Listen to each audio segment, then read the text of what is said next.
دریا کی پری اور شیطانی جن۔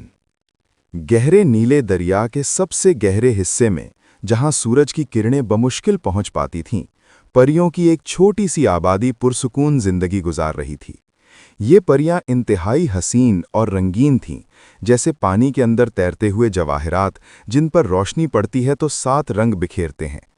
ان کے بال سونے کی طرح چمکدار تھے، جو پانی میں بہتے ہوئے ریشمی دھاگوں کی مانند نظر آتے تھے اور ہلکی لہروں میں لتھڑتے رہتے تھے۔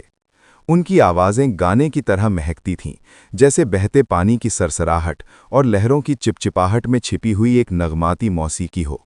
یہ پریاں دریا کی مچھلیوں کے ساتھ ہم آہنگی سے رہتی تھیں، اور ان سے اتنی گہری دوستی تھی کہ وہ ایک دوسرے کے بغیر ادھوری محسوس کرتی تھیں۔ مچھلیاں ان کے بہترین دوست تھیں۔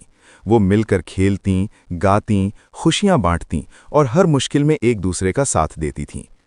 پریاں چمکدار سیپیوں سے بنے ہوئے خوبصورت گھروں میں رہتی تھیں، جبکہ مچھلیاں ان گھروں کے دروازوں پر پہرا دیتیں اور ان کی حفاظت کرتی تھیں۔ اس پوری آبادی میں سب سے چھوٹی اور نازک پری تھی جس کا خوبصورت نام چاندنی رکھا گیا تھا۔ چاندنی بے حد خوبصورت اور قدرتی طور پر شرمیلی تھی۔ اس کی آنکھیں چاندنی رات کی طرح چمکتی تھیں، جو دریا کی گہرائیوں میں روشنی بکھیرتی تھیں۔ اس کے بال چاند کی کرنوں جیسے چاندی کے نرم تاروں کی مانند تھے، جو پانی میں تیرتے ہوئے ایک جادوئی منظر پیش کرتے تھے۔ چاندنی مچھلیوں سے خصوصی محبت رکھتی تھی۔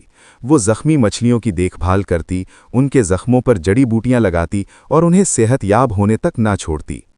ایک بدقسمت دن دریا میں اچانک ایک گہری تاریکی چھا گئی اور ایک شیطانی جن نمودار ہوا جو پہلے کبھی نظر نہیں آیا تھا۔ اس بدصورت جن کا نام مالک تھا۔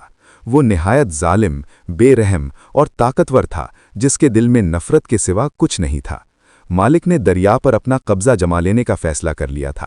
وہ اس کی تمام خوبصورتی اور پرسکونی کو تباہ و برباد کرنا چاہتا تھا۔ اس نے دریا کا صاف شفاف پانی گندا کرنا شروع کر دیا، زہریلے مادے اور آلودگی پھینک کر پانی کو کالا کرنے لگا۔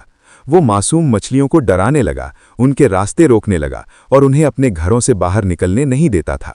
پریوں کو تنگ کرنے لگا، ان کے خوبصورت سیپیوں کے گھر تباہ کرنے لگا اور ان کی آزادی سلب کرنے کی کوشش کرنے لگا۔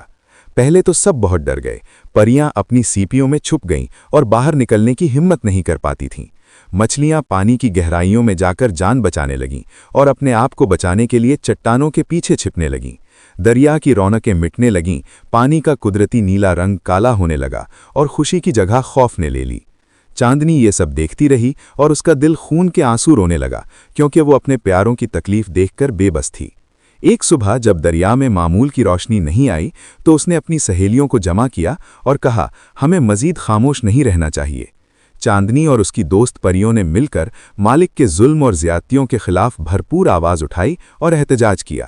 انہوں نے دریا کے پانی کو صاف کرنے کی بہت کوشش کی، ہر روز گندگی اکٹھی کرتیں اور پانی کو صاف کرنے کی کوشش کرتیں۔ وہ زہریلے مادے اکٹھے کرتیں، گندگی صاف کرتیں اور دریا کو اس کی اصل حالت میں واپس لانے کی کوشش کرتی رہتیں۔ مگر افسوس کہ مالک کی تاریک طاقت کے سامنے وہ سب بے بس تھیں اور ان کی محنت رائیگان جاتی نظر آتی تھی۔ جتنی زیادہ وہ دریا کو صاف کرتیں، اتنا ہی زیادہ مالک اور گندا کرتا اور ان کی محنت پر پانی پھیر دیتا۔ ایک تنہا اور اداس رات میں چاندنی نے ایک اہم پل میں ایک بڑا فیصلہ کیا جو اس کی زندگی بدل دینے والا تھا۔ اس نے اپنے آپ سے عہد کیا، میں مالک کو دریا سے دور کرنے کا کوئی نہ کوئی حل ضرور ڈھونڈوں گی، چاہے مجھے کتنی ہی مشکلات کیوں نہ اٹھانی پڑیں۔ وہ دریا کی سب سے پرانی، دانشمند اور تجربہ کار مچھلی کے پاس گئی، جس کا احترام سب کرتے تھے۔ یہ مچھلی 7 سمندر دیکھ چکی تھی۔ اس نے ہر قسم کے حالات کا سامنا کیا تھا اور اس کا نام ساگر تھا۔ ساگر نے چاندنی کو بتایا، بیٹی، مالک صرف ایک چیز سے ہار سکتا ہے اور وہ ہے دریا کی اصل طاقت۔ دریا کے انتہائی گہرے اور خطرناک حصے میں موتیوں کا تاج نامی ایک جادوئی چیز چھپی ہوئی ہے۔ یہ تاج ہزاروں سال پرانا ہے اور اس میں دریا کی تمام طاقت، پاکیزگی اور خوبصورتی سمائی ہوئی ہے۔ جس کے پاس بھی یہ تاج ہوگا، وہ دریا کا حقیقی اور جائز حکمران بن جائے گا اور کوئی اس کے سامنے ٹک نہیں سکے گا۔ مگر سب سے بڑا مسئلہ یہ تھا کہ تاج دریا کی انتہائی گہرائی میں موجود تھا، جہاں تک پہنچنا آسان نہیں تھا۔ وہاں پہنچنے کا راستہ نہایت خطرناک تھا، تاریکی، خوف اور نامعلوم خطرات سے بھرا ہوا تھا۔